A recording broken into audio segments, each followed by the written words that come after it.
Hey guys, welcome to the interview series on Oracle SQL PL SQL and today is a day 1. ఇంకా నుంచి మీకు daily 30 challenges interview questions వస్తుంటాయి. మీరు just ఏం అవసరం లేదు, ఈ 30 క్వశ్చన్స్ కానీ ప్రిపేర్ అయితే మీరు డేటాబేస్లో ఏ ఇంటర్వ్యూ కానీ అటెంప్ట్ చేసినా మీకు క్లియర్ అయ్యే ఛాన్సెస్ చాలా ఎక్కువ ఉంటాయి. దాంట్లో మనం ఈరోజు ఫస్ట్ ఇంటర్వ్యూ క్వశ్చన్ డిస్కస్ చేస్తున్నామంటే what is a query writing and what is a query execution అడుగుతారు. అంటే ఒక క్వెరీని మీరు ఎలా రాస్తారు using all the classes. First మనం ఆ క్వశ్చన్కి ఆన్సర్ ఎలా అంటే select and then from class and then where clause and then group by and then having at last order by. ఇది query formatting, but query execution అని చాలా different ఉంటుంది. Query execution వచ్చి మీరు రాసినట్టు ఎగ్జిక్యూట్ అవ్వదు.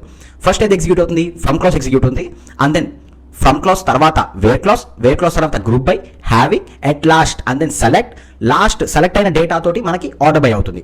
ఎవరైనా మిమ్మల్ని ఇంటర్వ్యూయర్ కానీ క్వెరీ రైటింగ్ అంటే క్వెరీ ఎగ్జిక్యూషన్ అంటే చాలా డిఫరెన్స్ ఉంటుంది. ఇది గుర్తుపెట్టుకోండి. For more logics and tricks subscribe to our channel and follow the Instagram page here. Subscribe చేయండి. Hey guys, welcome to the interview series on Oracle SQL PL